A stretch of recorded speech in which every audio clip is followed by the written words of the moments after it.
you may have heard this week, SQM Research has placed the private credit sector on watch in what it says is a response to increased instances of observable issues, also pointing to APRA's increased scrutiny. It followed reports that Count Financial told advisors to pull out of some metrics and at least one MA Financial funds. So are the screws starting to be put into Aussie private credit? Frances MacDonald from Capstone joins me now, and she is happy to discuss.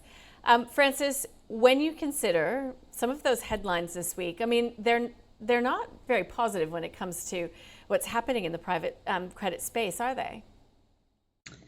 No, and I just think for context on that, the private credit sector in Australia has had incredible growth over the last few years. Investors have been really attracted to the asset class for its stability, its security, and its yield. But like any asset class, not all private credit is the same, and not every fund is the same. SQM Research has placed the sector on watch against a backdrop of rising construction costs, labour shortages, and other macro challenges that have particularly been challenging in the construction lending space, impacting project viability and timing. That has led certain funds in construction lending to pause redemptions or adjust returns. I would note, however, that these have been the exception, not the rule. And I think the actions of a few players shouldn't put a broad brush across the whole industry when the focus should be on actually really understanding the individual investments. It's a very diverse asset class. If you paint the brush across the whole industry, you're ignoring the range of structures, risk profiles, and lending strategies that do exist.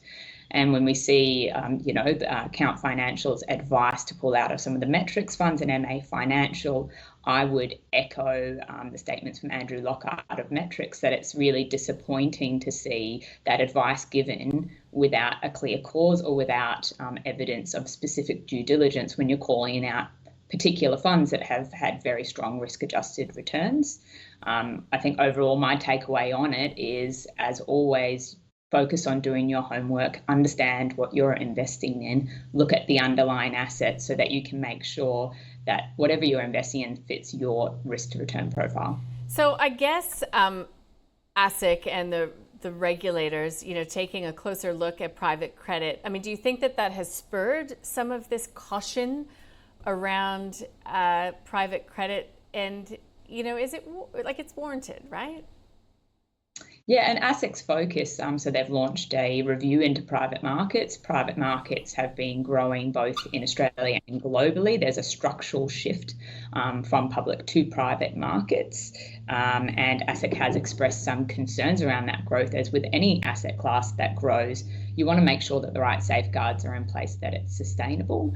And I would say absolutely the things it calls out are warranted. So some of the particular focus from ASIC are around transparency, are around valuation methodologies, are around liquidity, and are around investor protections.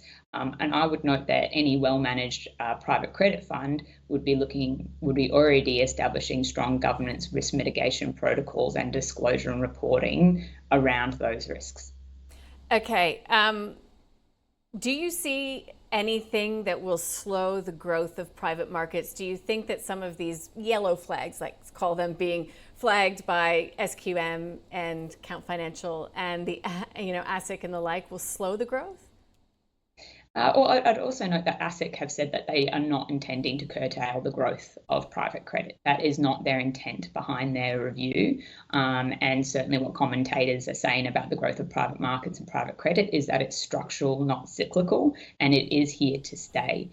Private credit is forecast to continue to grow exponentially over the next few years. The performance of the sector has been really strong, and it's meant to continue.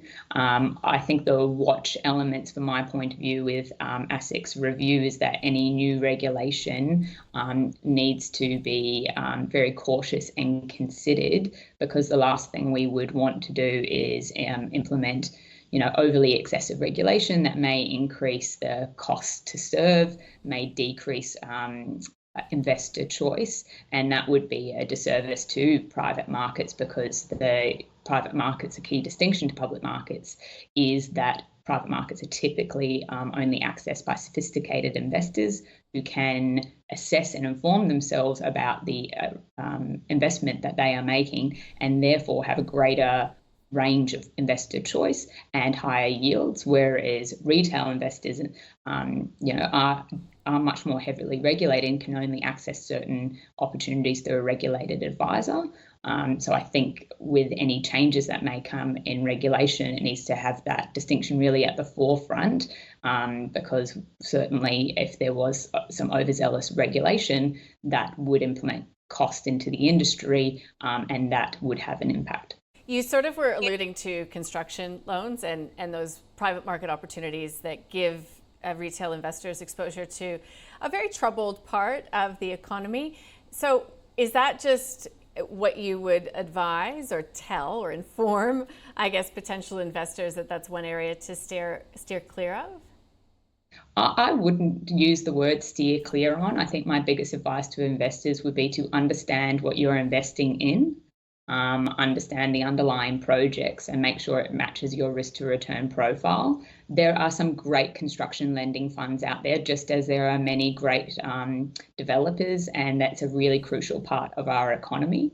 But in construction lending, if you're investing there, I believe you should be getting a higher return relative to that risk. So that is the biggest takeaway, I would say, is look at the underlying assets, look at the type of projects that the lender is funding, the developers that are against there, look at your protections you have in place, and just make sure it matches your risk to return framework, because there are some great opportunities out there, but you need to be cognizant of what you're investing in. Construction lending, for example, is very different to the type of lending that we do. We only value on an as-is basis. We don't do in construction lending. So for us to recover assets is very different to a construction project that's halfway through.